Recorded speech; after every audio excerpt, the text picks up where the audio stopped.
नमस्ते, आदाब, सत श्री अकाल। मैं हूं आपका होस्ट मोहम्मद और आप देख रहे हैं AH न्यूज। चलिए देखते हैं आज की अहम और खास खबर। देखिए, तेलंगाना स्टेट में तेलंगाना गवर्नमेंट की जानिब से एक सर्वे किया जा रहा है और उस सर्वे का नाम ये दिया गया है नॉन एग्रीकल्चरल प्रॉपर्टीज़ अपडेशन, और उसका एक पोर्टल क्रिएट किया गया है जिसका नाम है धरानी पोर्टल।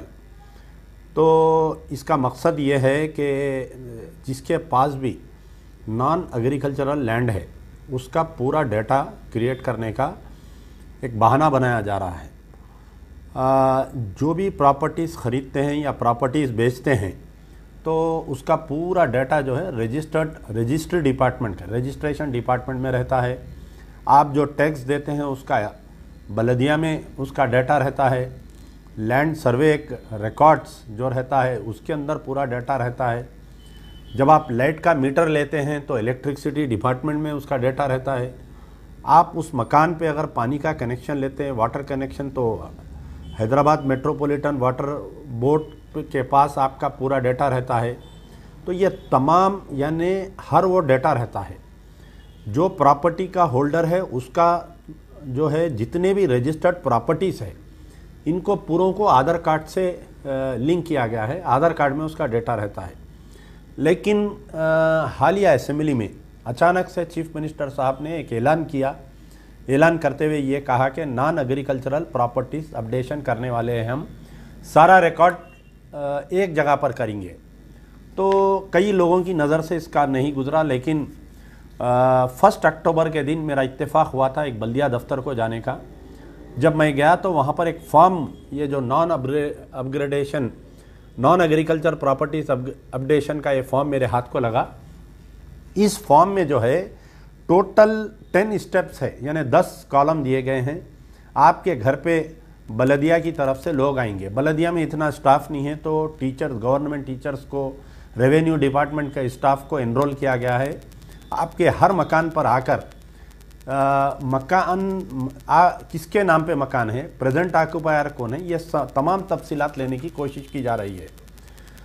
मकान किसके नाम पे है, रजिस्ट्रेशन डिपार्टमेंट में पूरा रिकॉर्ड है। आप किससे ख़रीदे, ओपन प्लाट लिए या घर बनाए, कितनी बिल्डिंग है वो टैक्स डिपार्टमेंट में पूरा है जिसकी हिसाब से टैक्स आता है। तो आया ये अपग्रेडेशन क्यों किया जा रहा है, ये डाटा क्यों क्लियर किया जा रहा है। जब मैंने फॉर्म को गौर से देखा तो इसके अंदर जो 9 स्टेप्स है उसमें स्टेप नंबर 2 में क्या है कि serial number, T pin number, house door number, owner name, owner mobile name, status and buttons to select, यानी यहाँ तक ठीक है। फिर उसके बाद में स्टेप नंबर 3 में ओनर नेम, फादर नेम या husband name, age, gender, caste. अब आप बताइए कि हुकूमत को जो है प्रॉपर्टी के ओनर से कास्ट के बारे में क्यों पूछा जा रहा है, पहला शक हमारा यहाँ पर है।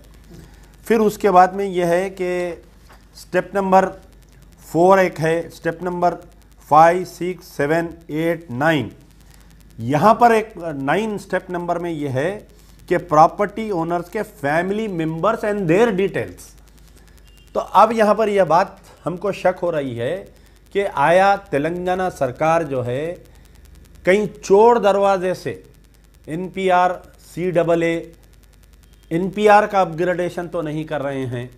मोदी की सरकार को खुश करने के लिए चोर दरवाजे से ये फैमिली डिटेल्स लिया जा रहा है। उसका रिलीजन पूछा जा रहा है, उसका कास्ट पूछा जा रहा है, घर में कितने लोग हैं ये पूछा जा रहा है। आया हुकूमत को एक प्रॉपर्टी का, एक बिल्डिंग का, एक ओनर का अगर रिकॉर्ड लेना है तो आप जो है रजिस्टर्ड डिपार्टमेंट से सारे ले सकते।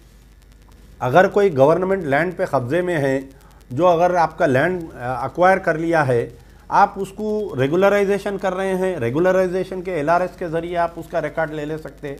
बल्दिया में पूरा रिकॉर्ड है, किसकी प्रॉपर्टी थी पहले, किसके नाम पे आई।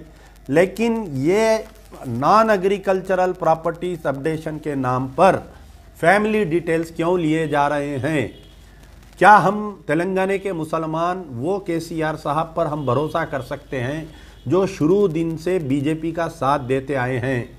प्रेसिडेंट इलेक्शन में आपने NDA का साथ दिया, वाइस प्रेसिडेंट इलेक्शन में आपने NDA का साथ दिया, आपके नोटबंदी में आपने एनडीए का साथ दिया, आर्टिकल 370 में आपने एनडीए का साथ दिया, ट्रिपल तलाक बिल में शरीयत में मदाखलत में आपने एनडीए का साथ दिया, 5 मुस्लिम लड़कों को इनकाउंटर कर दिए आप जुडिशल कस्टडी में, किशनबाग में 3-4 लोगों को फायरिंग में मार दिए।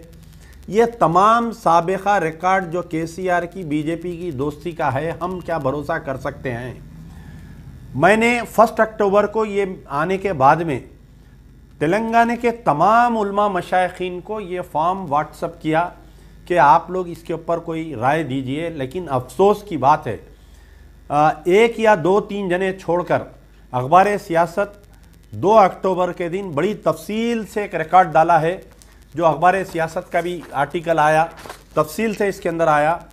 हमारे मुश्ताक मलिक साहब जो जॉइंट एक्शन कमेटी के कन्वेनर है, उन्होंने ट्वीट किया और सवाल इसके ऊपर किया। लेकिन इनसे, इन 2 हजरात से हटके कोई भी इस मसले पर अपना राय नहीं दे रहे हैं। या तो इनको मालूमात नहीं है, या नहीं तो ये राय देने से डर रहे हैं। हालिया जो सेक्रेटेरिएट में 2 मस्जिदों को शहीद किया गया, इसके बाद में तो हम जो है ना तो मजलिस इत्तेहादुल मुस्लिमीन के असदुद्दीन अकबरुद्दीन पे हम भरोसा कर सकते हैं, ना तो केसीआर के ऊपर हम टीआरएस के ऊपर भरोसा कर सकते हैं। और तमाम ये जो उलमा मशाइखीन जो टीआरएस का साथ दिए थे इलेक्शन में, ये क्यों खामोश है बताइए आप। तो मेरा मुतालबा है कि जितनी वकला बरदरी है, जो मुस्लिम जेएसी वकला बरदरी है, उनसे मेरी अपील है कि इस मसले पर आप अपनी राय दीजिए। और मेरी जो टीआरएस के अगर कोई मुस्लिम कायदीन हैं तो उनसे भी मेरी गुजारिश है, ख़ास तौर पर महमूद अली साहब से, कि आप जो है साबिक़ा में रेवेन्यू मिनिस्टर रह चुके हैं, आपको ख़ुद मालूम कि आपने कई मरतबा ये दावा किया है कि हमने सारे डिटेल्स ले लिए। आपको मालूम होना चाहिए कि जिस वक्त तेलंगाना अलग होने के बाद में आंध्रा और तेलंगाना के लोगों का एक सर्वे किया गया था, वो सामाग्रह बोल के सर्वे किए थे, 1 दिन की छुट्टी, कोई घर से नहीं निकलना। वो डाटा कहाँ पर गया जो सामाग्रह जो सर्वे के तहत आप लिए थे? तो हमें शक है, मजलिस बचाओ तहरीक को इस बात का शक है कि ये पूरे डिटेल्स जो आपके घर पर आकर ले रहे हैं, इसके ऊपर जो है चोर दरवाजे से एनआरसी को ये पूरा डेटा दे दिया जाएगा, CAA को इम्प्लीमेंटेशन किया जाएगा, एनआरसी को इम्प्लीमेंटेशन किया जाएगा। बीजेपी को खुश करने के लिए केसीआर साहब ये डेटा ले रहे हैं, ऐसा हमारी राय है। मजीद अगर इसके अंदर कोई मेरी राय से इख्तलाफ करते हैं तो मैं उनसे गुजारिश करूंगा टीआरएस के कायदीन से कि मेरे शक को दूर करें। मैं तमाम वकला बरदरी से अपील कर रहा हूँ, तमाम उलमा मशाइखीन दानिश्वरान इस्लाम, जितने मुस्लिम IAS IPS ऑफिसर्स है, जो रिटायर्ड IAS IPS ऑफिसर्स है, मेरी उनसे गुजारिश है कि इस मसले पर जल्द से जल्द बोलिए, वरना ये लोग सर्वे करके हमारा रिकॉर्ड पूरा बीजेपी के हाथ में दे देंगे। आने वाले दिनों में मुसलमानों को जिस तरीके से आसाम, वेस्ट बंगाल में परेशान किया जा रहा है, आपको भी यहाँ पर परेशानी में सामना करना पड़ेगा। यार जिंदा सोबत बाकी।